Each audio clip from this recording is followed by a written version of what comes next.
네, 각자 여러분들의 자리에서 유스 청년부의 이름으로 함께 예배하기 위해 자리와 장소와 시간을 구별해 주셔서 감사합니다. 이 시간 우리 함께 유스 청년부 예배를 함께 하나님께 드리기를 원합니다. 이 예배는 우리의 뜻과 우리의 생각으로 주장하여 만들어진 예배가 아니라 우리 주님께서 기획하시고 만드셔서 우리를 초대하신 예배인 줄 믿습니다. 우리가 이 믿음 안에서 하나님께 함께 찬양하며 예배로 나가시겠습니다.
하나님 앞에 사람 앞에 지었던 나의 교만으로 인한 죄, 이기심으로 인한 죄, 하나님 아닌 다른 것을 의지하고 우상 숭배하였던 모든 죄를 주님 앞에 솔직하게 고백하기를 원합니다. 작은 목소리여도 좋으니 또 속으로도 좋으니 여러분들의 죄를 하나님께 고백하며 함께 각자 기도하겠습니다. 같이 기도하겠습니다.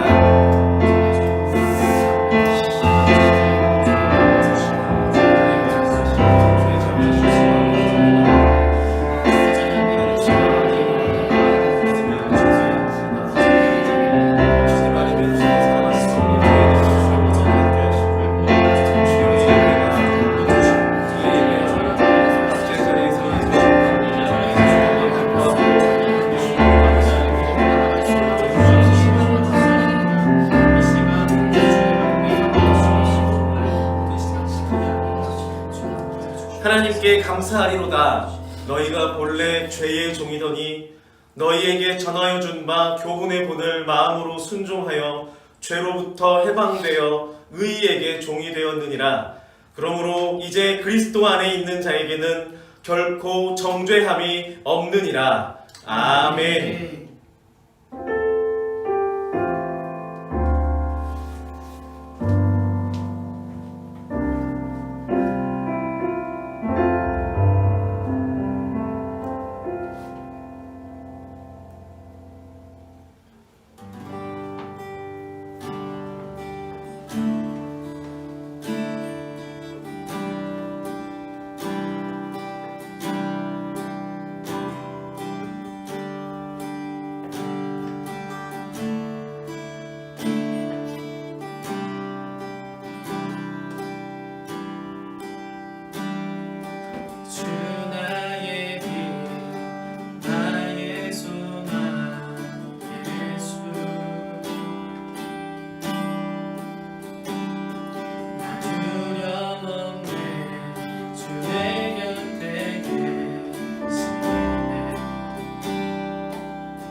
기뻐하면서 늘 주님과 함께 할 수 있는 우리 귀한 삶이 될 수 있기를 소원합니다. 네. 우리 기쁜 마음으로 이 시간 주님을 맞이하는 마음으로 언제나 주님과 함께 기뻐 뛰는 마음으로 기쁜 마음으로 찬양드리며 나갈 수 있길 소원합니다. 우리 이렇게 찬양드리기 원합니다. 할렐루야!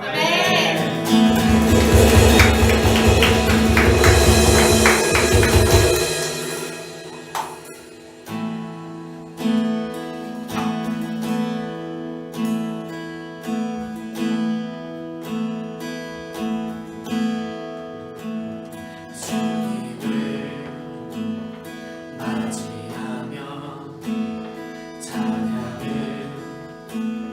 드리네 우리 주 위에 여기 모였네 하늘에 생명 넘쳐 하늘에 생명 넘쳐 내 맘을 채우네 우리 주 위에 여기 모여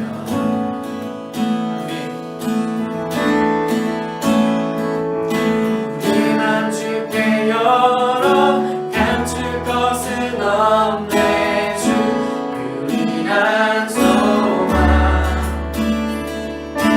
홀로 거룩하고 존귀하신 주의 물 내려주소서 소리쳐 찬양하네 주님을 선포해 우리 주 위에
땅과 하늘 위에 계셔 홀로 영원하신 이름. 마지막으로 한 번 더 목소리로 찬양할 수 있게 원합니다. 다 주의 크신 이름 높이며 다 주의 크신 이름 높이며 우리에게 행하신 위대한 일 감사하세. 오 주의 신실하신 그 사랑 온 땅과 하늘 위에 계셔 홀로 영원하신 이름. 아멘.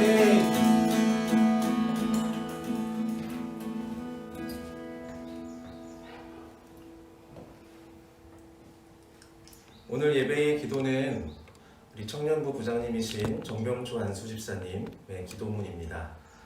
함께 눈을 감고 기도문에 집중하며 함께 기도하시기를 바랍니다. 나의 주 나의 하나님, 존귀하신 주의 이름을 늘 생각함으로 인하여 우리의 삶이 풍요롭습니다. 따뜻한 주의 은혜를 사모함으로 어떻게 살아가야 하는지를 깨닫습니다. 사랑합니다. 찬양합니다. 코로나 바이러스로 학교도 직장도 교회도 거리두기를 해야 하는 어려운 시기를 보내고 있습니다. 이러한 가운데 영신교회 청년들은 주어진 환경에 탓하는 것으로만 머물지 않고 또 다른 영적 공동체의 관계를 만들어 가는데 노력하며 여러 모양의 방법으로 교제에 힘쓰고 있습니다. 주일이 되면 우리들은 서로 만나서 교제하고 먹을 것을 나누어 먹으며 웃고 기대고 격려하던 예배 방식이 익숙하고 당연하다고 생각해 왔습니다. 그러한 우리 청년들이 오늘은 온라인으로 각자의 처소에서 따로 또 함께 예배를 드리고 있습니다. 어떻습니까? 괜찮습니다. 뿌리가 쓰든 달든 꽃은 아름답고 가시가 있든 말든 사랑은 아름답듯이 코로나가 기승을 부리든 말든 우리 청년들을 향한 주님의 사랑과 주님을 향한 우리 청년들의 마음은 한결같음을 우리 청년들은 이 온라인 예배를 통해 고백합니다. 그러하오니 주의 청년들이 이 어려운 시기에 지쳐 있게만 하지 마시고 더욱 잘 익어가는 알곡으로 새롭게 거듭나서 더욱 우리의 주변을 보살피며 주의 사랑을 드러낼 수 있는 믿음의 여유를 갖게 하여 주시옵소서. 더더욱 새벽 이슬 같은 청년들이 각자의 삶 속에서 주님의 손을 잡고 있는 한 포기하거나 나고자가 될 수 없음을 소리 높여 선포하게 하시고 크고 작은 각자의 시련의 과정 가운데 승리자로서 영광 받으시기를 원하시는 주님을 바라보게 하시옵소서. 우리 영신교회 청년 한 사람 한 사람을 바라보시고 쓰다듬어 주시며 위로와 소망으로 충만케 하여 주시는 하나님께 감사와 찬송을 올려드리며 우리 주 예수 그리스도의 이름으로 기도드립니다. 아멘.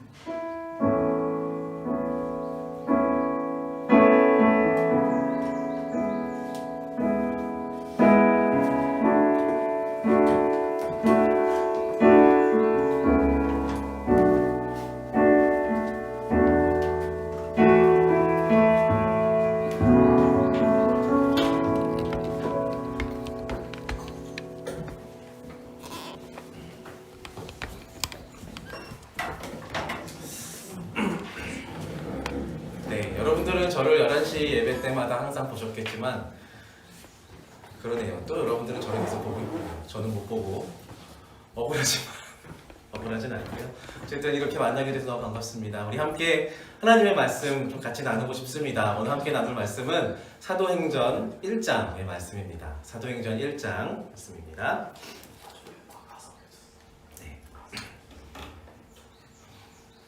여러분들의 화면에 댓글로 이렇게 가사들이 나오는데요. 이거는 어딘가에서 스텝으로 섬기고 있는 우리 또 다른 유수 청년부의 임원들의 수고입니다. 마음으로 응원하며 함께 해주시기를 바랍니다. 사도행전 1장 6절부터 11절까지의 말씀을 역시 채팅창에 댓글로 함께 나올 텐데요. 함께 한 목소리로 읽도록 하겠습니다. 사도행전 1장 6절로 11절의 말씀입니다. 그들이 모였을 때에 예수께 여쭈어 이르되 주께서 이스라엘 나라를 회복하심이 이때니까 하니 이르시되 때와 시기는 아버지께서 자기의 권한에 두셨으니 너희가 알 바 아니요 오직 성령이 너희에게 임하시면 너희가 권능을 받고 예루살렘과 온 유대와 사마리아와 땅끝까지 이르러 내 증인이 되리라 하시니라. 이 말씀을 마치시고 그들이 보는데 올려져 가시니 구름이 그를 가리어 보이지 않게 하더라. 올라가실 때에 제자들이 자세히 하늘을 쳐다보고 있는데 흰옷 입은 두 사람이 그들 곁에 서서 이르되 갈릴리 사람들아 어찌하여 서서 하늘을 쳐다보느냐. 너희 가운데서 하늘로 올려지신 이 예수는 하늘로 가심을 본 그대로 오시리라 하였느니라. 아멘. 하나님의 말씀의 성찬에 함께 참여하시기를 바랍니다.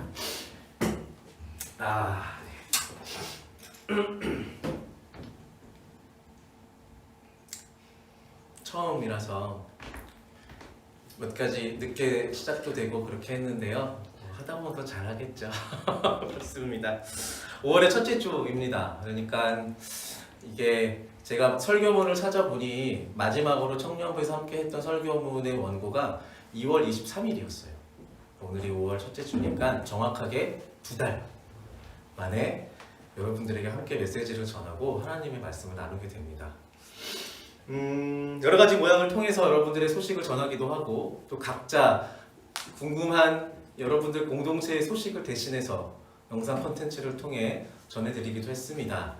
잘 아시다시피 이승열의 드립커피 벌써 6번의 게스트들 함께 보고 있는데요. 네, 구독 안 하신 분들, 댓글 안 다시는 분들 네, 함께 해주시기를 바랍니다. 네, 이런 압박 주려고 하는 건 아니지만 어쨌든 이 시간들이 저와 여러분들에게 또 그리고 유스 공동체에게 어떤 영적인 의미가 있었는지에 대해서는 사실 지금 분명하게 말할 수는 없습니다. 왜냐하면 그것은 저 개인에게 의미뿐만이 아니라 우리 공동체, 이 교회, 그리고 무엇보다 여러분들 각자의 그 예배의 영적인 의미들, 이 기다림의 의미들이 무엇인지를 우리가 찾아야 하기 때문입니다. 우리에게 주어진 몫이죠. 어쩔 수 없습니다. 코로나로 인한 팬데믹 시대에 청년의 시기를 크리스찬으로서 보내는 여러분들의 몫입니다. 애쓰시고 고민해 보시기를 축복드립니다. 근데 분명한 것은 이 2달의 기다림의 시간 동안 우리는 이 모임을 더 구체적으로 말하면 일주일에 한 번 만났던 아주 익숙하게 당연히 만났던 한 명 한 명들을 우리는 그리워했다는 것입니다. 2달 만에 유스 예배의 첫 메시지를 통해서 이 기다림의 영적인 의미에 대해서 좀 함께 나누고 싶습니다. 역사를 좀 같이 좀 살펴보고 싶습니다. 이스라엘 백성들은 이 구약 성경의 마지막, 그러니까 구약 성경의 맨 마지막은 말라기이긴 한데요. 역사적으로 보면 느헤미야서입니다. 네. 그 얘기 다 하면 너무 오래 걸리니까 그 포로로 잡혀갔던 이스라엘 백성들이 다시 귀환해서 이제 성전을 다시 건축을 하죠. 무너졌던 성전을 다시 건축을 하고 우리 이제 정신 차리고 잘 살게요라고 말하면서 구약에 기록된 역사는 끝납니다. 그리고 바로 신약 성경이 시작이 되죠. 그 사이에 기간이 400년입니다. 꽤 긴 시간이죠. 자, 이 400년 시간 동안 이스라엘 백성들이 그들의 정체성을 놓지 않고 나는 이스라엘 백성이야, 나는 12지파 유다 백성이야 라는 이 개념을 잊지 않고 살 수 있는 아주 중요한 원동력 중에 하나, 유일한 원동력을 할 수 있어요. 그것은 바로 메시아를 기다리는 겁니다. 약속한 그 메시아, 선지자를 통해서 약속한 그 메시아, 다시 오시겠다라고 우리를 구원해 주기 위해 오시겠다고 약속하시던 그 메시아, 그 메시아를 기다리고 태어나서 아버지한테 듣고 기다리고 자기가 아버지가 되고 할아버지가 되고 죽으면서 자녀들에게 메시아를 기다려야 돼 라는 이 시기를 400년에 거쳐서 대의 대를 거쳐서 기다렸던 민족이 바로 이스라엘 민족입니다. 그 이전까지 이스라엘은 구약시대에 보면은 직간접적으로 하나님의 인도하심, 하나님과 함께 살았던 백성입니다. 모세를 통하여 하나님 말씀하셨고요. 다윗을 통하여 하나님은 역사하셨고요. 선지자들을 통해서 하나님은 그들에게 호소하셨습니다. 아주 가까웠던 시기입니다. 기다릴 필요가 없고요. 언제든지 찾으면 하나님을 찾을 수 있는 시기였었죠. 물론 그때 눈에 보이지도 않고 귀에 들리지도 않았지만 그 하나님이 나와 멀리 있다라는 생각을 전혀 할 필요가 없는 시대였습니다. 그런데 느헤미야 역사 이후 하나님께서 세운 그 하나님의 지도자 느헤미야가 죽고 계속해서 대를 거쳐갈수록 그들 가운데 신뢰할 수 있을 만한 영적인 지도자들이 태어나지 않았습니다. 그리고 선지자들을 통해서 약속한 메시아도 계속해서 오지 않고 지체되고 있는 것입니다. 두려웠을 것입니다. 그 시간 동안 이스라엘은 모세를 통하여 주어진 그 율법을 굳게 붙잡고 선지자를 통해 주신 그 약속의 말씀, 메시아가 오리라는 그 약속의 말씀, 이 두 가지 축, 모세의 율법과 선지자의 예언, 이 두 가지 축을 붙잡고 400년을 버텨온 것입니다. 쉽지 않지만 그렇게 해야만 했습니다. 그 기다림의 시간이 그냥 허무하게 끝나지 않게 하기 위해 이 두 가지를 붙들었던 것입니다. 붙들고 있으면서 우리가 잘 알고 있는 신학의 역사가 시작이 되는 겁니다. 400년이 흐르고 메시아이신 예수 그리스도가 이 땅 가운데 오십니다. 12제자를 필두로 많은 이스라엘 백성들이 직접 하나님의 말씀을 듣고 직접 하나님을 보고 훈련받는 시간이었습니다. 너무 행복했죠. 예수님의 33년의 그 시간 동안 예수님과 그의 사람들은 마치 사역에 굶주린 사람들처럼 사람들을 만나고 가르치고 고치고 하나님의 나라를 전파하였습니다. 그렇게 기다리던 메시아가 왔다. 400년을 기다렸던 그 메시아가 드디어 우리에게 왔다. 그리고 예수님의 인생은 33년이지만 그들은 3년의 예수님의 공생 기간 동안 함께 사역하며 주님이 우리와 함께 한다라는 이것을 실제로 체험하며 누렸습니다. 그리고 그 3년이 끝날 무렵 예수님은 십자가에 못 박히십니다. 죽음. 예수님이 죽고 400년 동안 기다렸던 그 메시아가 드디어 우리에게 왔다라고 행복해했던 그 기쁨이 다시 절망으로 바뀝니다. 그 메시아가 없어진 겁니다. 400년 기다린 끝에 왔던 그 메시아가 3년 만에 사라진 겁니다. 그들 가운데 어떤 생각이 제일 먼저 들었을까요? 또 얼마나 기다려야 되나? 그렇게 오래 기다려야 된다. 우리는 알고 있습니다. 그들이 기다려야 되는 시간이 며칠이었는지요. 네, 3일. 예수님은 3일 후에 부활하십니다. 부활하셔서 제자들과 여인들과 그와 함께 생활했던 모든 사람들에게 보이십니다. 환호성을 질렀겠죠. 물론 그 가운데 몇몇 제자들의 부끄러운 모습들도 나타났고 여전히 믿음 없는 모습도 나타났지만 예수님은 그 한 사람 한 사람을 포기하지 않고 계속 붙들고 내가 다시 살아났다. 내가 너희와 함께 있다. 임마누엘 하나님, 나 예수 그리스도가 여기 너희와 함께 있다라고 선포하십니다. 그리고 그들을 다시 회복시키시죠. 다시 그 메시아가 온 겁니다. 3일의 기다림이 끝났죠. 아마 저 같았으면 그렇게 소망했을 것 같아요. 아, 진짜 안 갔으면 좋겠다.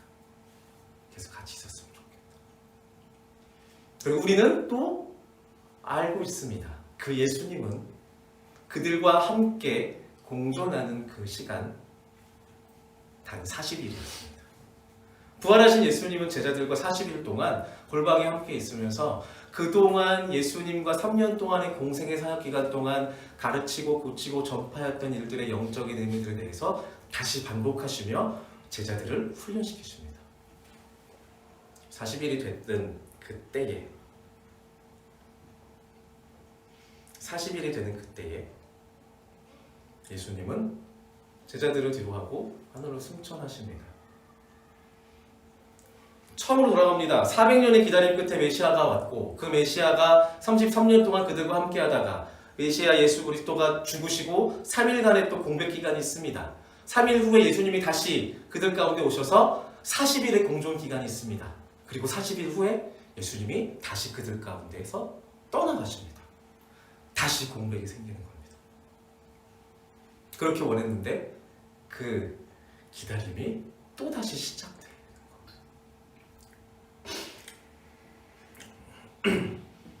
다시 오실 예수님, 내가 다시 오시겠다라고 약속하신 그 예수님의 말씀만을 기억해야 합니다. 제자들은 그들의 조상들이 400년의 그 기다림의 시간 동안 율법과 선지자들의 말을 기억하기 위해 애썼던 그 역사를 기억해야 됩니다. 다시요. 승천한 예수님을 바라보면서 이 제자들에게 주어지는 한 가지 미션은 뭐냐 하면 그들의 조상인 이스라엘 백성들이 암흑기와 같은 400년의 시간 동안 모세의 율법과 선지자들의 예언을 잊지 않고 기억하기 위해 목숨을 다해 걸어서 살아왔던 대대를 거쳐서 기억하였던 그 열심을 지금 예수님이 떠난 이후의 제자들이 기억해야 한다는 것입니다. 그래야지 이들에게 이제 또 시작되는 기다림의 의미가 무의미하지 않게 되는 것입니다. 유의미해야 합니다. 그냥 또 지나가는 그런 시간이 되어버려서는 안 되는 겁니다. 근데 경험을 통해 알고 있습니다. 예수님이 언제 올지 모른다는 거죠. 예전에 400년이었고 그 전에 3일이었고 언제 오실지 모르고 곧 오신다고 하는데 그 곳이 그들이 생각했던 곳과는 다를 수 있다는 것을 그들은 학습하여 잘 알고 있다는 것입니다. 말씀을 기억하고 있습니다. 예수님의 약속, 내가 다시 오겠다, 재림할 것이다. 그때 와서 선악간의 모든 자들을 판단하고 재판하고 심판하고 내 이름을 믿는 모든 자들을 구원에 이르게 하겠다, 천국을 누리게 하겠다는 그 약속을 기억하고는 있는데 그것이 언제 올지 모르는 겁니다. 기다림의 시간들을 또 보내게 됩니다. 단 무의미하게 보내서는 안 되는 겁니다. 말로 이렇게 하면 쉽습니다. 저도 여러분들에게 여러분들의 이 기다림의 시간들이 그냥 이렇게 끝나면 안 돼요 라고 말하는 건 쉽습니다. 말은 쉽습니다. 실제로 언제 끝날지 모르는 고난과 언제 종료될지 모르는 이 아픔의 시간들, 그리움의 시간들을 그냥 그래 잘 기다려야지 라는 말 한마디로 버티는 것은 쉬운 것이 아닙니다. 제자들도 마찬가지였겠죠. 그래서 그들은 두려워합니다.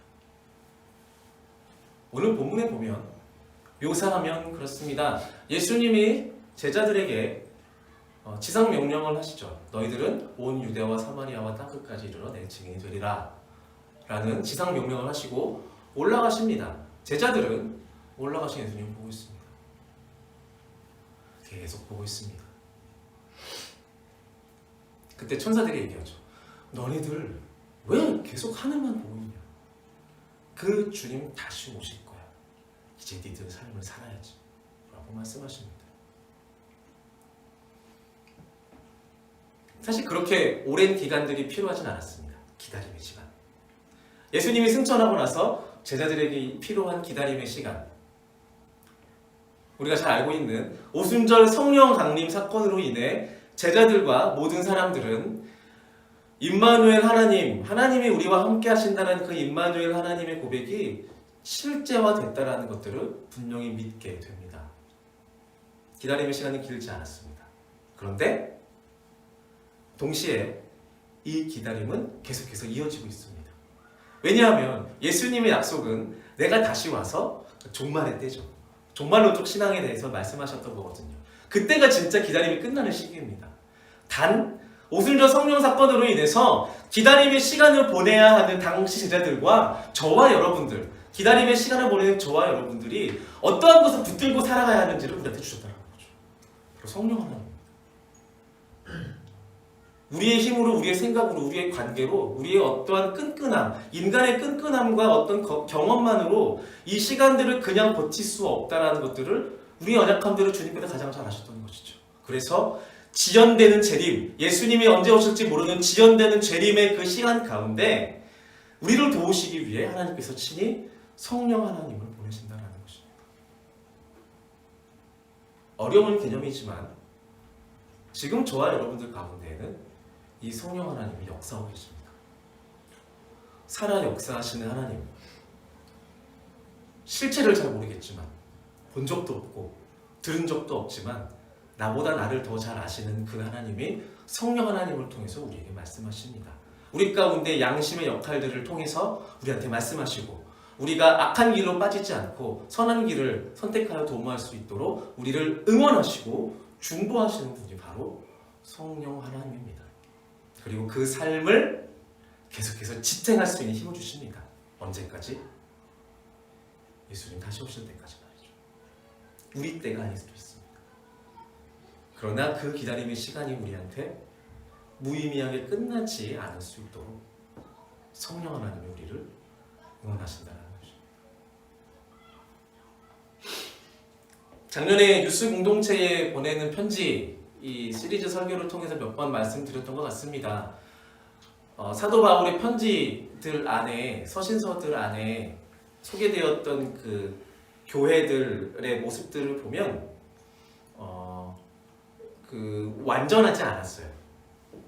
무슨 말이냐면 재림하실 예수님을 기다리는 교회였고요. 그 교회들도 히브리 교회, 고린도 교회, 갈라디아 교회 이런 교회들은 다시 오실 예수님을 기다리는 교회였고요. 동시에 오순절 성령 하나님의 강림으로 말미암아 성령님을 각 사람의 마음 가운데 모시고 살았던 사람들이에요. 그럼에도 불구하고 그 교회들은 그들의 신앙을 떠나는 교회들이 생겼었고요. 진리를 왜곡하는 자들이 생겨났었고요. 당파를 조직하는 정말 못된 모습들이 그 교회들 안에 드러나기도 했습니다. 제가 이 말씀을 드리는 이유는 우리의 연약함들 안에서 살아가는 방법에 대해서 말씀드리는 것입니다. 감사하게도 우리가 그 성령 하나님을 우리 안에 모시고 살아가면서도 바울의 고백처럼 우리의 속사람은 원이로 돼 우리의 우리의 겉사람이 육의 일을 도모한다. 나는 곤고한 사람이다. 나는 쓰레기다 라고 말했던 것처럼 우리의 성도 비슷하다라는 거죠. 성령 하나님이 나를 인도하고 계신데 나는 왜 이따구로 살지? 성령 하나님이 나를 주장하시는데 왜 내 생각이 이렇게 쓰레기지? 나만 쓰레기인가? 다 그런가? 나 크리스찬 맞나? 이런 고민을 한다는 거죠. 네, 이러한 고민들이 우리들만의 생각뿐만이 아니라 여러분들이라고 하니까 좀 그런데 저도 그래요. 똑같아요. 우리들만의 생각뿐만이 아니라 성경의 역사 안에 있는 모든 이스라엘 백성들과 예수님의 재림을 기다리며 성령 하나님을 내주하고 모시고 초대하며 살았던 모든 교인들, 그리스도인들에게도 동일했다는 거죠. 이것은 우리에게 되게 큰 위로입니다. 나만 그렇지 않다는 겁니다. 우리만 그렇지 않다는 겁니다. 정신 승리가 아니라 그러한 우리의 연약한 삶 가운데 주님께서 우리를 포기하지 않으신다는 겁니다.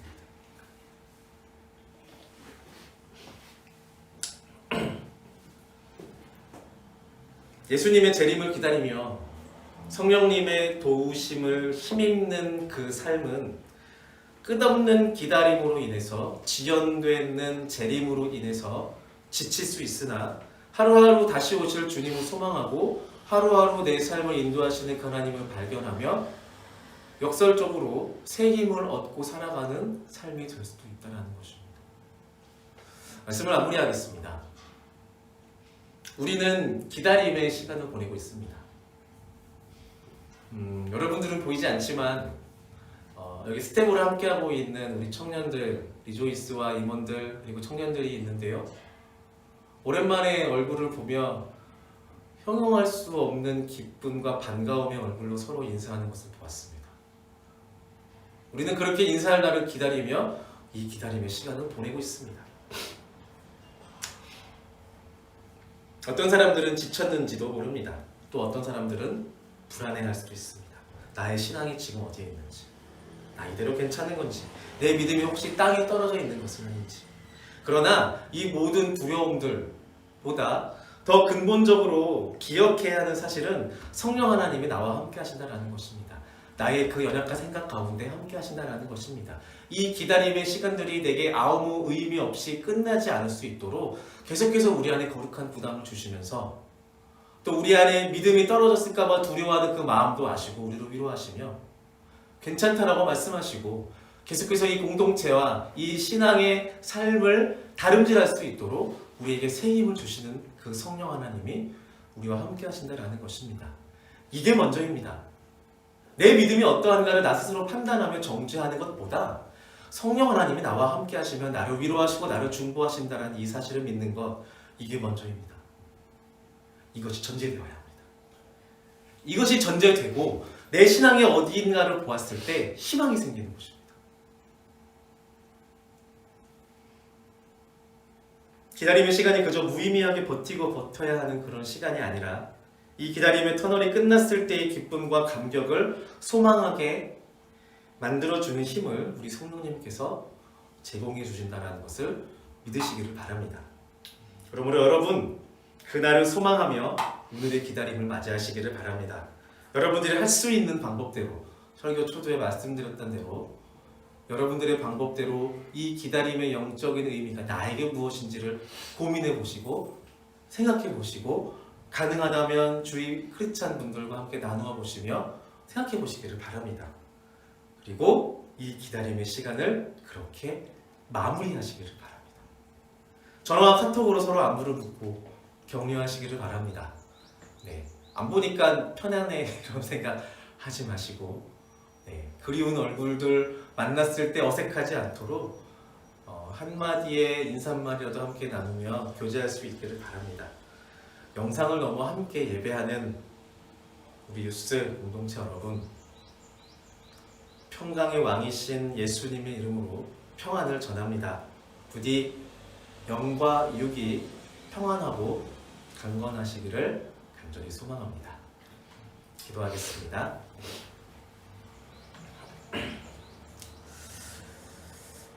하나님 아버지, 우리의 모든 삶의 자리 가운데 살아 역사하시는 하나님의 이름을 찬양합니다.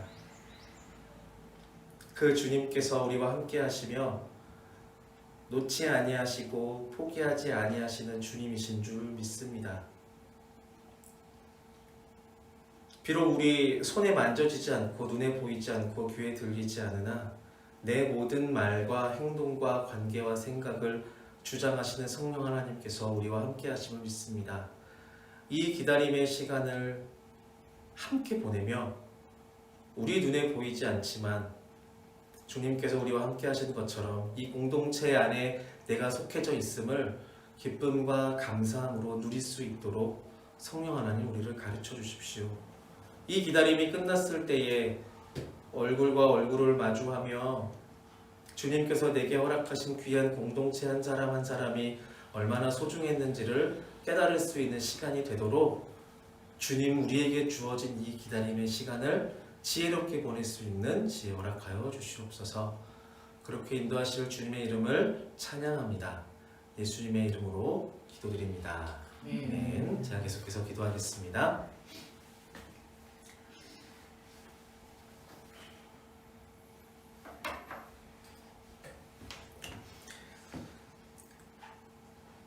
지금은 우리를 죄에서 구원하신 예수 그리스도의 은혜와 하나님 아버지의 크신 사랑과 성령 하나님의 교제, 교통, 인도, 중보하시니 이 시간 핸드폰으로 또 현장에서 또 각자의 모습과 방법으로 예배하는 영신교회 청년부 유스 공동체라는 이름으로 묶여있는 모든 주의 자녀들 가운데 지금부터 영원까지 함께 하시기를 간절히 축원합니다. 아멘.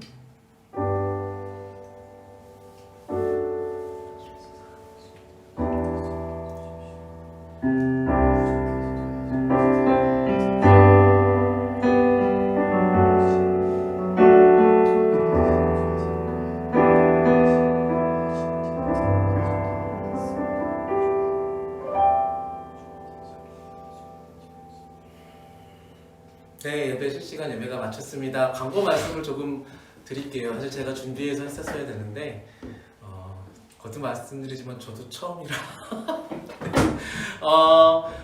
다들 아시겠지만 계속해서 월요일마다 저희 유스 청년부의 영상 콘텐츠가 업로드 되고 있습니다. 이승열의 드립커피 업로드 되고 있고요. 내일 6번째, 저 7번째인가? 네.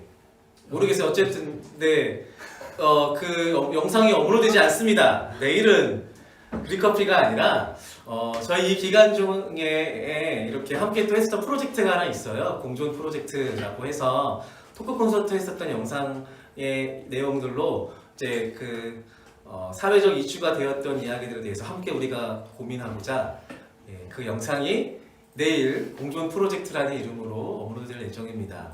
이렇게 보시고 영상 보시고 함께 하시면서 많은 질문들, 많은 고민들 댓글로 함께 남겨주시기를 바랍니다. 그리고 오늘 이 예배 영상은 저희 유스 청년부 유튜브 채널에 녹화된 것으로 업로드될 예정입니다. 그러니까 이후에도 계속해서 보실 수 있으니까 참고하시고요. 다음 주는 우리 유스 공동체의 채널로 하도록 하겠습니다. 제 실수였어요. 네, 이상입니다. 네.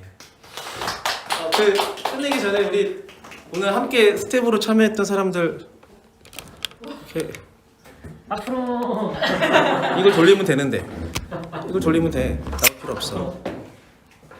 자 이렇게 같이 했었어요. 이렇게. 심쿵 감독인데. 지금 나오는 거 심쿵. 네. 요한이 잔다.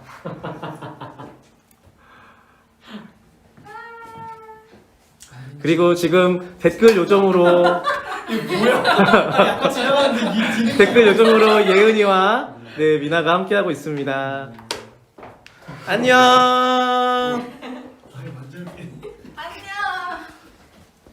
안녕.